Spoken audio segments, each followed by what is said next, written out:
कक्षा 12वीं, विषय भौतिक शास्त्र, अध्याय का नाम अर्धचालक युक्तियाँ।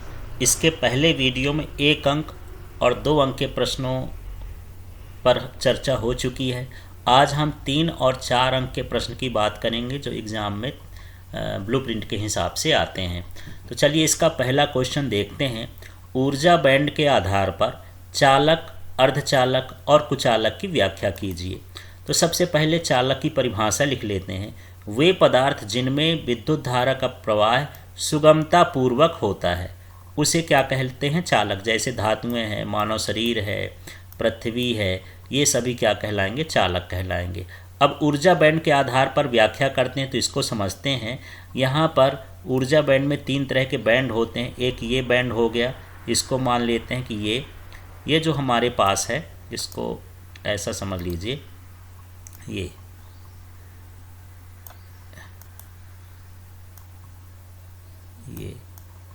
और ये जो मैं बनाया हूँ ये हो गया इसका चालन बैंड, ये संयोजी बैंड। नीचे वाला संयोजी बैंड होता है, ये संयोजी बैंड हो गया। अब इसके बाद हम ऊपर की बात करते हैं तो ये जो ऊपर का हिस्सा होता है ये समझ लीजिए, ये वाला, ये हो गया चालन बैंड। तो हम क्या देख रहे हैं, एक जो बीच का हिस्सा बचता है, ये वाला हिस्सा, ये दोनों में कॉमन है, कहना चाहिए कि अतिव्याप्त है। तो इसमें क्या होता है, चालन बैंड और संयोजकता बैंड क्या होते हैं? अतिव्याप्त होते हैं। इनके बीच वर्जित अंतराल नहीं होता है, जिससे चालन बैंड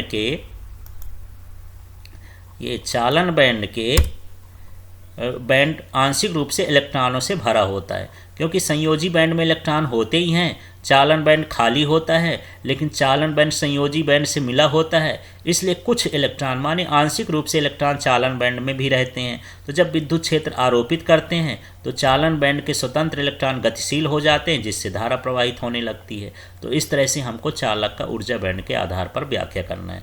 तो सीधे सीधे इसमें संयोजी बैंड और चालन बैंड अतिव्याप्त होते हैं, जिसके कारण जो चालन बैंड है आंशिक रूप से भरा होता है, और जब इसमें विद्युत क्षेत्र लगाते हैं तो इलेक्ट्रॉन गतिशील हो जाते हैं, इसलिए सुचालक होते हैं। चलिए अब आगे का हम देख लेते हैं। इसमें अर्धचालक की बात करते हैं।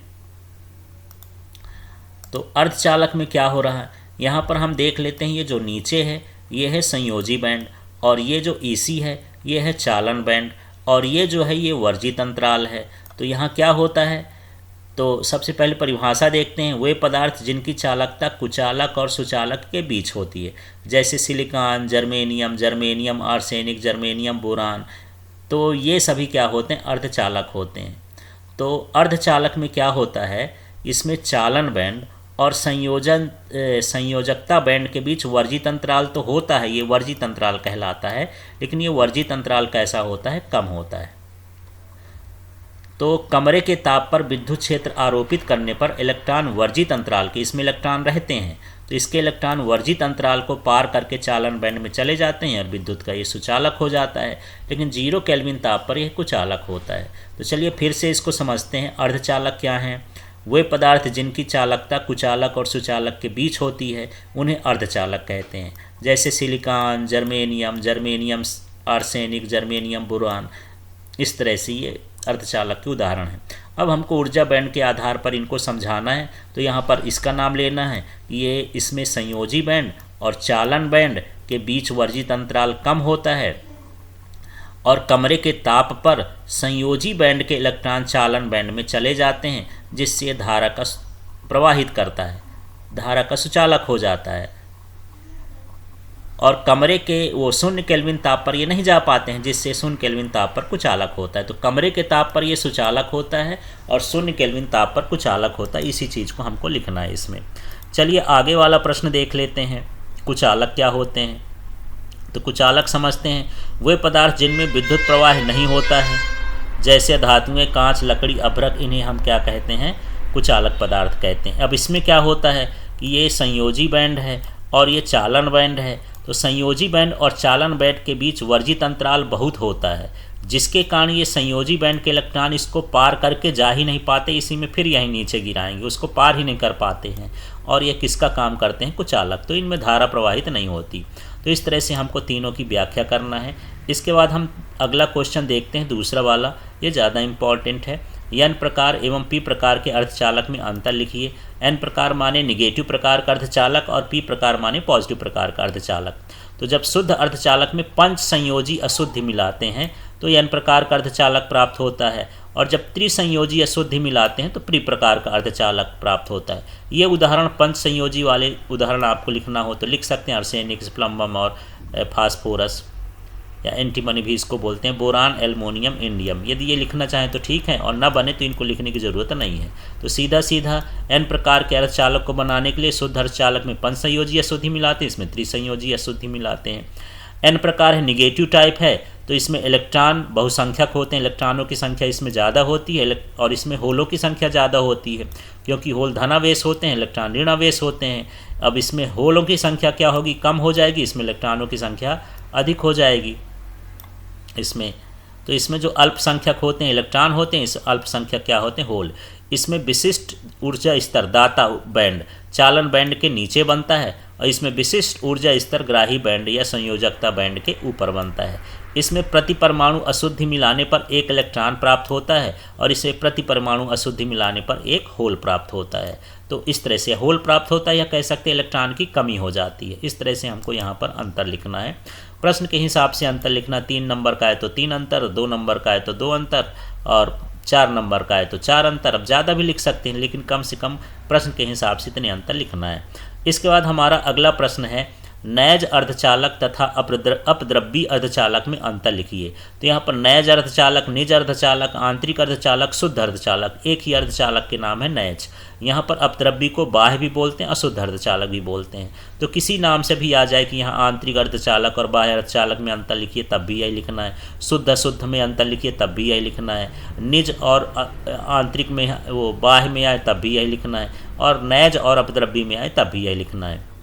तो देखिए इसमें क्या है, वे पदार्थ जो शुद्ध अवस्था में अपने आंतरिक गुणों के कारण अर्धचालक की भांति व्यवहार करते हैं, उन्हें हम क्या कहते हैं, नैज अर्धचालक। माने इसमें कोई अन्य पदार्थ नहीं मिला होता, शुद्ध अवस्था में अर्धचालक होते हैं। अब यहाँ पर शुद्ध अर्धचालक में अन्य पदार्थों की अशुद्धि मिलाने पर बाह्य अर्धचालक प्राप्त होते हैं। तो हमारे पास यदि शुद्ध अर्धचालक है उसमें अन्य प्रकार की अशुद्धि मिला देते हैं तो हम फिर बाह्य अर्धचालक कहते हैं। इसमें होलों और इलेक्ट्रॉनों की संख्या बराबर होती है, इसमें होलों और इलेक्ट्रॉनों की संख्या बराबर नहीं होती है। जैसे एन प्रकार के अर्धचालक में इलेक्ट्रॉन अधिक होते हैं, पी प्रकार के अर्धचालक में होल अधिक होते हैं। तो इस तरह से यहाँ पर है। इसके बाद हम बात कर लेते हैं इसके अगले अंतर की, अगले पॉइंट की। तो अगला अंतर है, इसकी चालकता और गुणवत्ता कम होती है शुद्ध वाले की, और इसकी चालकता गुणवत्ता अधिक होती है। संयोजी बैंड और चालन के बैंड के बीच कोई विशिष्ट ऊर्जा स्तर नहीं बनता है, जबकि संयोजी बैंड और चालन बैंड के बीच विशिष्ट ऊर्जा स्तर इसमें नहीं बनता है, इसमें बनता है। चलिए इसमें नहीं लिख गया, इसको सुधार देते हैं। इसमें ऊर्जा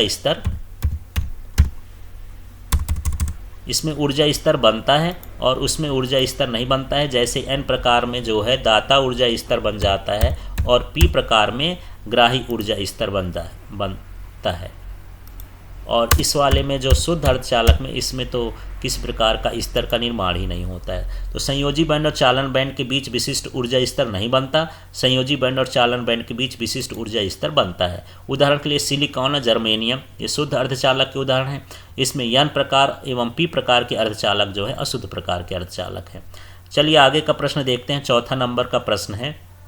तो ये प्रश्न है, पीएन संधि डायोड में अग्र अभिनत और पश्च अभिनत को समझाइए, धारा प्रवाह का अभिलाक्षणिक वक्र खींचिए। तो चलिए अग्र अभिनत समझते हैं। तो जब डायोड के पी क्षेत्र को बैटरी के धन सिरे से तथा एन क्षेत्र को बैटरी के ऋण सिरे से जोड़ा जाता है तो इसे अग्र अभिनत कहते हैं। तो सीधा समझ लेना है कि पी वाले को पॉजिटिव से, एन वाले को निगेटिव से जोड़ते हैं। तो ये चित्र बना है, देख लीजिए। पी वाला बैटरी के धन सिरे से जुड़ गया है और एन वाला बैटरी के ऋण सिरे से जुड़ गया है, तो इसे हम क्या कहते हैं, अग्र अभिनत कहते हैं।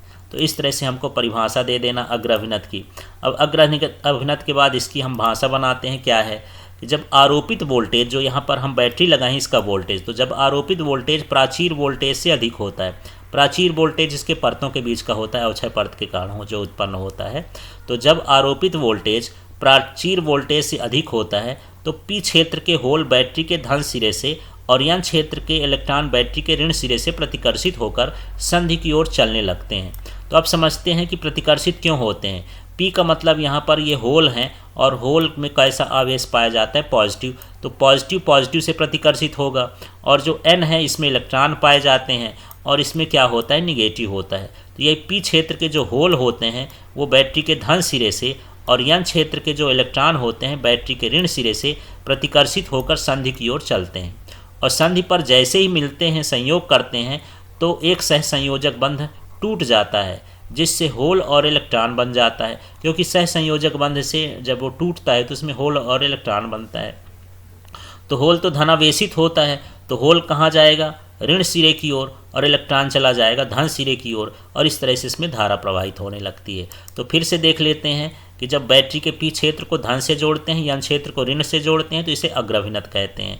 अब क्या होता है, बैटरी के धन सिरे से पी क्षेत्र के होल प्रतिकर्षित होकर संधि की ओर जाने लगते हैं और बैटरी के ऋण सिरे से एन क्षेत्र के इलेक्ट्रॉन प्रतिकर्षित होकर संधि की ओर जाने लगते हैं, और जैसे ही संधि पर मिलते हैं तो एक सहसंयोजक बंध टूट जाता है जिससे होल और इलेक्ट्रॉन बनते हैं। तो होल बैटरी के ऋण सिरे में प्रवेश करेंगे और जो इलेक्ट्रॉन हैं वो धन सिरे की ओर प्रवेश करेंगे, जिससे पूरे परिपथ में धारा बहने लगती है। इसके बाद हम बात करते हैं, यहाँ पर ये एम ए लिखा है, ये मिली एमीटर लगा है, ये वोल्ट मीटर लगा है, क्योंकि एमीटर को श्रेणी क्रम में जोड़ते हैं, वोल्ट मीटर को समांतर क्रम में जोड़ते हैं। और ये जो लगा है ये डायोड है, ये जो लगा है ये बैटरी है, और यहाँ पर ये स्विच है बंद चालू करने के लिए। चलिए आगे का इसी का हिस्सा देखते हैं पश्चाभिनत का। तो चलिए दूसरा है पश्चाभिनत या उत्क्रम अभिनत। तो जब डायोड के पी क्षेत्र को बैटरी के ऋण सिरे से तथा एन क्षेत्र को बैटरी के धन सिरे से जोड़ा जाता है तो इसे पश्चाभिनत कहते हैं।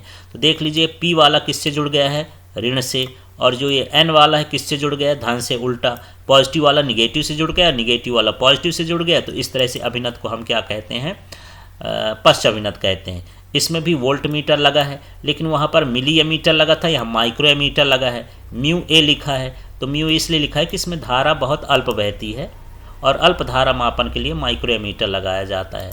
चलिए आगे इसकी भाषा बनाते हैं। तो यहीं फिर से वही है, यहाँ जैसे पीछे किए थे कि यहाँ पी क्षेत्र में क्या पाए जाते हैं, होल माने धनावेश, और एन क्षेत्र में क्या पाए जाते हैं, इलेक्ट्रॉन, माने ये हो गया। तो जो पी क्षेत्र के होल हैं वो बैटरी के ऋण सिरे से आकर्षित होंगे, इधर आ जाएंगे, और एन क्षेत्र के इलेक्ट्रॉन भी आकर्षित होंगे और इधर आ जाएंगे, और इस तरह से संधि पर तो धारा बहेगी ही नहीं, किंतु अल्पसंख्यक आवेशों के कारण कुछ धारा बहती है जिसे पश्च धारा कहते हैं। तो सीधा सीधा यही है कि अब जब हम बैटरी के पी क्षेत्र को ऋण सिरे से एन क्षेत्र को धन सिरे से जोड़ते हैं तो इसे पश्चाभिनत कहते हैं। अब क्या होता है, पी क्षेत्र के होल बैटरी के ऋण सिरे की ओर आकर्षित हो जाते हैं और एन क्षेत्र के इलेक्ट्रॉन बैटरी के धन सिरे से आकर्षित हो जाते हैं, संधि से दूर चले जाते हैं, जिससे इसमें धारा प्रवाहित नहीं होती है, किंतु अल्पसंख्यक आवेशों के कारण अल्प धारा प्रवाहित होती है, जिसे हम क्या कहते हैं, पश्च धारा। इस तरह से हमको इसमें लिखना है। अब हम बात करते हैं अभिलाक्षणिक वक्र की। तो यहाँ पर अभिलाक्षणिक वक्र जो है दो हिस्से में बटा हुआ है, एक अग्र वोल्टेज के लिए और एक पश्च वोल्टेज के लिए। तो सबसे पहले अभिलाक्षणिक वक्र समझते क्या है। तो संधि पर आरोपित विभव एवं बाह्य परिपथ में बहने वाली धारा के बीच खींचा गया वक्र अभिलाक्षणिक वक्र कहलाता है। जो हम वोल्टेज लगा रहे हैं और जो उसमें धारा बह रही है उसके बीच में खींचा गया ग्राफ अभिलाक्षणिक ग्राफ कहलाता है, अभिलाक्षणिक वक्र कहलाता है।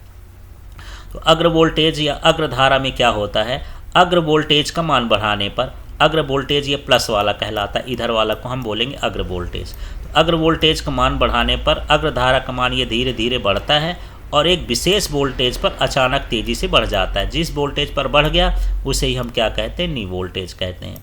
तो इस तरह से चित्र से आप इसको बना सकते हैं, बता सकते हैं। तो सीधे सीधे अग्र वोल्टेज का मान बढ़ाने पर अग्र धारा का मान बढ़ता है और एक विशेष वोल्टेज पर अचानक तेजी से बढ़ जाता है। जिस वोल्टेज पर बढ़ जाता है उसे हम क्या कहते हैं, नी वोल्टेज। तो इसको नोट भी कर लीजिएगा। फिर अगला है पश्च वोल्टेज का मान क्रम से बढ़ाने पर पश्च धारा का मान धीरे धीरे बढ़ता है और एक विशेष वोल्टेज पर पश्च धारा का मान अचानक तेजी से बढ़ जाता है। तो ये जो माइनस वाला है उसको हम बोलते हैं पश्च वोल्टेज, और ये जो माइनस वाला धारा है इस साइड, इसको हम बोलते हैं पश्च धारा। तो जैसे जैसे पश्च वोल्टेज का मान धीरे धीरे बढ़ाएंगे, पश्च धारा का मान बढ़ेगा और एक विशेष वोल्टेज पर अचानक ये तेज़ी से बढ़ जाएगा। जिस वोल्टेज पर ये बढ़ता है उसे ही हम क्या कहते हैं, जेनर भंजन वोल्टेज कहते हैं। इस तरह से हमको इसकी व्याख्या करना है। तो अब अगला क्वेश्चन देख लेते हैं। इसमें 5वां प्रश्न है, अर्ध तरंग दिष्टकारी का वर्णन निम्न बिंदुओं के आधार पर करिए। तो इसमें परिपथ का नामांकित चित्र है, कार्यविधि है, निवेशी निर्गत वक्र है। तो सबसे पहले परिपथ का नामांकित चित्र है। तो ये जो लगा है ये एसी का संकेत है, ये जो लगा है ये ट्रांसफार्मर है, ये डायोड है, और ये लोड का प्रतिरोध है, माने जिससे हम इसका यूज करते हैं, जहाँ पर इसको ले जाते हैं, इस धारा को जिससे जोड़ते हैं वो लोड कहलाता है। और ये निर्गत निवेशी वक्र हो गया। तो यहाँ पर हम ये भी देख रहे हैं ये एक चक्र कहलाता है, यहाँ तक का एक चक्र कहलाता है, ये धनात्मक चक्र कहलाएगा। यहाँ चाहें तो आप एसी लिख सकते हैं, ये धारा हम दे रहे हैं, और ये है डीसी, क्योंकि दिष्टकारी वो होता है जो एसी को डीसी में बदलता है। तो ये अर्ध तरंग दिष्टकारी है, इसमें हमको धनात्मक में धारा डीसी धारा मिलती है, ऋणात्मक में डीसी धारा नहीं मिलती। बस इसी चीज़ को हम यहाँ पर लिखते हैं। तो चलिए हम कैसे लिखेंगे समझते हैं। तो पहले चित्र से ही समझते हैं। ये प्रत्यावर्ती वोल्टेज आरोपित करते हैं। तो ट्रांसफार्मर की प्राथमिक कुंडली में प्रत्यावर्ती वोल्टेज प्रेरित हो ट्रांसफार्मर की प्राथमिक कुंडली से ये वोल्टेज द्वितीय कुंडली में चला जाता है और द्वितीय कुंडली में प्रेरित हो जाता है। तो सीधा सीधा है कि जब ट्रांसफार्मर की, ऐसा पढ़ सकते हैं यहाँ से, जब ट्रांसफार्मर की प्राथमिक कुंडली में प्रत्यावर्ती वोल्टेज आरोपित करते हैं तो द्वितीय कुंडली में प्रत्यावर्ती वोल्टेज प्रेरित हो जाता है। अब यहाँ पर क्या होता है कि जब ये प्रत्यावर्ती धारा का धनात्मक चक्र चलता है, ये वाला चक्र चलता है, तो बिंदु ए धनात्मक हो जाता है और बिंदु बी क्या हो जाता है, ऋणात्मक हो जाता है, जिससे डायोड डी हो जाता है अग्रभिनत और इससे धारा बहती है। इसलिए यहाँ पर हमको ये दिष्ट धारा मिल गई यहाँ पास। अब हम अगले कंडीशन में पहुँचते हैं जब ऋणात्मक चक्र चलता है, जब ये प्रत्यावर्ती धारा का ऋणात्मक चक्र चलता है। तो जब प्रत्यावर्ती धारा का ऋणात्मक चक्र चलता है तो बिंदु ए ऋणात्मक हो जाता है और बिंदु बी क्या हो जाता है, धनात्मक, जिससे ये जो डायोड हो जाता है पश्चाभिनत और इसमें धारा नहीं बहती है। इसलिए देखिए ऋणात्मक चक्र में हमको यहाँ पर धारा नहीं मिली है। तो इसी चीज़ को हमको यहाँ शब्दों में लिखना है। तो एक बार इसकी कार्यविधि को मैं पढ़ देता हूँ, सरल सा है। तो जब ट्रांसफार्मर की प्राथमिक कुंडली में प्रत्यावर्ती वोल्टेज आरोपित किया जाता है तो अन्योन्य प्रेरण के कारण द्वितीय कुंडली में भी प्रत्यावर्ती वोल्टेज प्रेरित हो जाता है। प्रत्यावर्ती वोल्टेज का धनात्मक अर्धचक्र चलता है। धनात्मक अर्धचक्र में ए सिरा बी के सापेक्ष धनात्मक हो जाता है, जिससे डायोड अग्रभिनत हो जाता है और इससे धारा प्रवाहित होती है। ऋणात्मक अर्धचक्र में ए सिरा बी के सापेक्ष ऋणात्मक हो जाता है, जिससे डायोड पश्चाभिनत हो जाता है और इससे धारा प्रवाहित नहीं होती है। इस प्रकार धनात्मक चक्र में धारा प्रवाहित होती है और ऋणात्मक चक्र में धारा प्रवाहित नहीं होती है। इसे ही अर्धतरंग दिष्टकारी कहते हैं। इस तरह से हमको इसका वर्णन करना है। अब चलिए इसका 6वां प्रश्न देख लेते हैं और अगला प्रश्न देख लेते हैं। यहाँ 6वां प्रश्न क्या है, ये भी इम्पॉर्टेंट है। तो क्वेश्चन है, पूर्ण तरंग दिष्टकारी का वर्णन निम्न बिंदुओं के आधार पर करिए। तो पहला बिंदु है परिपथ का नामांकित चित्र, ये वाला जो है परिपथ का नामांकित चित्र कहला गया। दूसरा बिंदु है निवेशी, तीसरा बिंदु है निवेशी निर्गत वक्र। इसको आप अंतिम में भी बना सकते हैं, शुरू में भी बना सकते हैं। मैं तो यहीं बना दिया हूँ, निर्गत निवेशी वक्र ये बना हुआ है। तो इस तरह से ये 2 भाग हो गए। अब हम बात करते हैं कार्यविधि की। तो कार्यविधि पुराने जैसे है। तो चलिए देखते हैं, इसका नाम लेते हैं ट्रांसफार्मर की, फिर इसका नाम प्राथमिक कुंडली में प्रत्यावर्ती वोल्टेज लगाते हैं तो अन्योन्य प्रेरण के कारण द्वितीय कुंडली में भी प्रत्यावर्ती वोल्टेज प्रेरित हो जाता है। अब जब धनात्मक चक्र चलेगा तो देखिएगा, जब धनात्मक चक्र चलता है तो बिंदु ए ई के सापेक्ष धनात्मक हो जाता है और बिंदु बी ई के सापेक्ष ऋणात्मक हो जाता है। तो जब धनात्मक होगा तो ये डायोड D1 है अग्रभिनत हो जाएगा और इससे धारा बहती है और यहाँ पर हमको धारा मिलेगी बाह्य परिपथ में।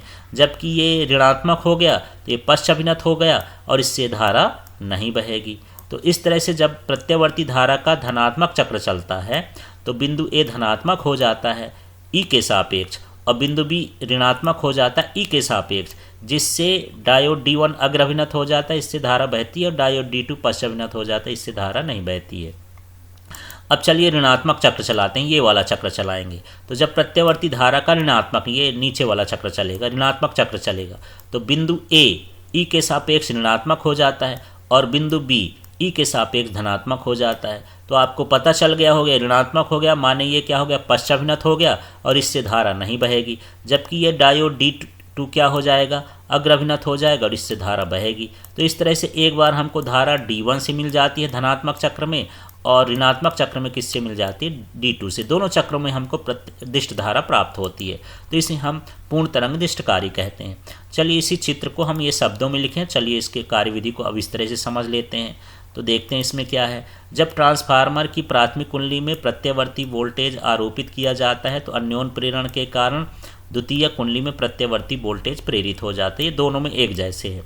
अब यहाँ से देखते हैं, जब प्रत्यवर्ती वोल्टेज का धनात्मक अर्धचक्र चलता है तो ए ई के सापेक्ष धनात्मक हो जाता है, जिससे डायोड D1 अग्रभिनत हो जाता है और इसमें धारा प्रवाहित होती है। जबकि बी ई के सापेक्ष ऋणात्मक हो जाता है, जिससे डायोड D2 पश्चाभिनत हो जाता है और इससे धारा प्रवाहित नहीं होती है। तो ये एक चक्र हो गया धनात्मक वाले का। अब जब ऋणात्मक अर्धचक्र चलेगा तो बिंदु ए ई के सापेक्ष ऋणात्मक हो जाता है, जिससे डायोड D1 पश्चाभिनत हो जाता है और इससे धारा प्रवाहित नहीं होती है। जबकि बी सिरा ई के सापेक्ष धनात्मक हो जाता है, जिससे डायोड D2 अग्रभिनत हो जाता है और इससे धारा प्रवाहित होती है। इस प्रकार निवेशी प्रत्यवर्ती वोल्टेज के दोनों अर्धचक्रों में हमको दिष्ट धारा प्राप्त होती है। इसे हम पूर्ण तरंग दिष्टकारी कहते हैं। तो इस तरह से आप यहाँ पर इसका वर्णन कर सकते हैं। तो ये दिष्टकारी हैं और यही प्रश्न अधिकतर एग्जाम में आते हैं, इन्हीं की तैयारी करना है। Thank you.